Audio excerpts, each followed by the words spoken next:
আব্দুল্লাহ ইবনে মুবারক, আপনার ইন্তেকালের পরে আপনি যে কবরের মধ্যে গেলেন, কবরে যাওয়ার পরে আল্লাহ আপনার সঙ্গে কেমন আচরণ করেছেন? কবরে যাওয়ার পরে আল্লাহ আপনার সঙ্গে কেমন আচরণ করেছেন? আপনাকে কি জান্নাত দিয়েছেন? শাগরিদ আব্দুল্লাহ ইবনে মুবারককে বলতেছে, আল্লাহ আপনাকে কি জান্নাত দিয়েছেন? আব্দুল্লাহ ইবনে মুবারক ডাক দিয়ে বলে, আল্লাহ আমাকে জান্নাত দিয়েছেন, কিন্তু কথা হলো আমার ইন্তেকালের পরে আমি আরামে আছি কবরের মধ্যে, আল্লাহ আমাকে জান্নাত দিয়েছেন, কিন্তু কথা হলো আমার বাড়ির সামনের বাড়ি একটা খামারের বাড়ি ছিল। আমার ইন্তেকালের পরে আমি দেখেছি আল্লাহ নাকি যে জান্নাতটা দিয়েছেন তার চাইতে ভিআইপি জান্নাত ওই আমার সামনের বাড়ি কামারকে আল্লাহ দিয়ে দিয়েছেন। সুবহানাল্লাহ বলবেন না? সুবহানাল্লাহ। এই স্বপ্ন দেখার পরে হঠাৎ শাগরিদের শাগরিদের ঘুম ভেঙে গেল। ঘুম ভেঙে যাওয়ার পরে তিনি এবার খামারের আব্দুল্লাহ ইবনে মুবারকের সামনের বাড়ি খামারের কোন বাড়ি খামারের তিনি খুঁজতে গেলেন যে কোন বাড়িটা খামারের আমি দেখতে চাই। খামারের বাড়ি খুঁজতে আব্দুল্লাহ ইবনে মুবারকের সামনের বাড়ি দেখা যায় একটা খামারের বাড়িতে গেলেন। খামারের বাড়িতে যাইয়া তিনি খামারের ঘরের মধ্যে নক করলেন। ভিতর থেকে কে বলতেছেন, আমি আব্দুল্লাহ ইবনে মুবারকের স্ত্রী বলতেছি, আপনি বের হন। স্ত্রী তিনি দরজা খুললেন। এবার শাগরিদ ডাক দিয়ে বলে, ও আল্লাহর বান্দি, আমি আপনাকে ডিস্টার্ব করব না, আমি আপনাকে বিরক্ত করব না, আপনার কাছ থেকে আজকে জানতে চাই আপনি কামারের স্ত্রী, আপনার কাছ থেকে জানতে চাই আপনার স্বামী দুনিয়ার মধ্যে এমন কোন আমল করেছে যে আমলের কারণে আল্লাহ আপনার স্বামীকে, যে আমলের কারণে আল্লাহ আপনার স্বামীকে মর্যাদাবান বানিয়েছে, এমন কোন আমল করেছে? আমার স্ত্রী ডাক দিয়া বলে, ও আব্দুল্লাহ ইবনে মুবারকের শাগরিদ, আল্লাহর বান্দা, আমার স্বামী কোনো আমল করে নাই, তবে দুইটা আমল করেছিল। দুইটা আমল সব সময় করত। যে আমলটা হলো, আমার স্বামী খাবারের দোকানে কাজ করত, যে মুহূর্তে যখন আযান মসজিদের মধ্যে আযান হয়ে যেত, যখন খাবারের দোকানে কাজ করত, হাতুড়িটা যখন আমার স্বামী হাতের মধ্যে রইত, যেই মুহূর্তে মসজিদের মধ্যে আযান হয়ে যাইত,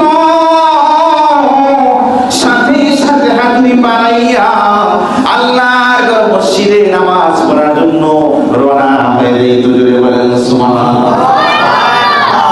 এই হলো একটা আমল। দুই নম্বর আমল হলো, আমার স্বামী একটা আমল করতো রাত্রিবেলায়। দিনের বেলা কাজ থাকার কারণে রাত্রিবেলা ঘুমাইতো, কিন্তু রাত্রিবেলা আমার বাড়ির সামনের বাড়ি আব্দুল্লাহ ইবনে মুবারকের বাড়ি, ওই যে বলি আমার বাড়ির সামনের বাড়ি আব্দুল্লাহ ইবনে মুবারকের বাড়ি, ওই আব্দুল্লাহ ইবনে মুবারক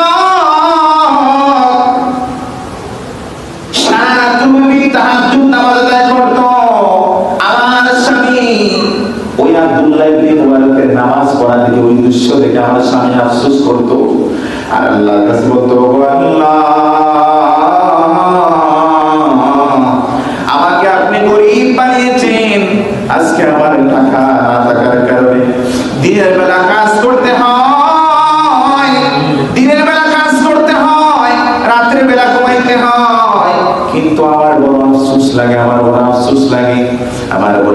লাগে, ওই যে আপনার বান্দা আব্দুল্লাহ ইবনে মুবারক তাকে ধনী বানাইছেন, সে ধনী থাকার কারণে দিনের বেলা কাজ করতে হয় না, রাত্রি বেলা সে সারা রাত্রি তাহাজ্জুদ নামাজ পড়ে। ও আল্লাহ, আমার বড় আফসোস লাগে, আমাকে যদি ধনী বানাইতা, আমিও সারা রাত্রি দাঁড়ায়া আমি নামাজ পড়তাম, তাহাজ্জুদ নামাজ পড়তাম। এই কথা বলে কান্না করে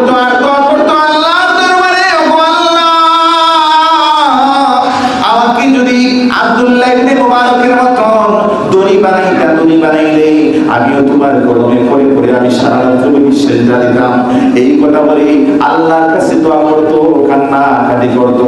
এবার সাগরিক ডাক দিয়ে বলে, ও আল্লাহর বান্দি,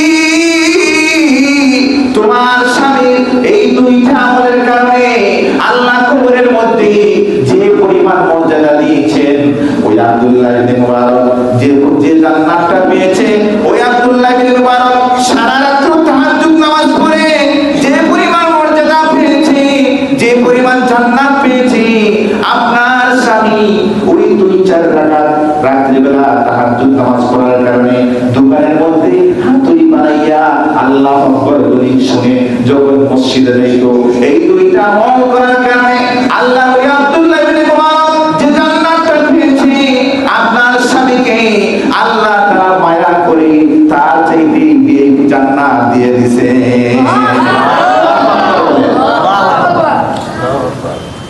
এটা কোন কারণে হয়েছে? ওই যে নামাজ পড়ার কারণে অর্থমত ঠিক টাইমে শুধু ফরজ নামাজ পড়েছে। কি পড়েছে? ফরজ আদায় করেছে, নফল না।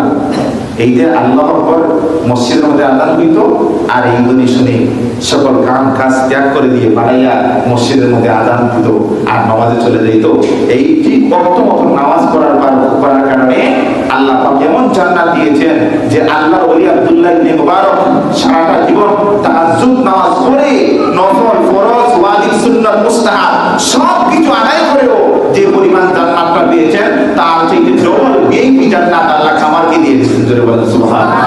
তাই সময় হাজিরিন, আমরাও সবাই নামাজ পড়বো তো ইনশাআল্লাহ বলি।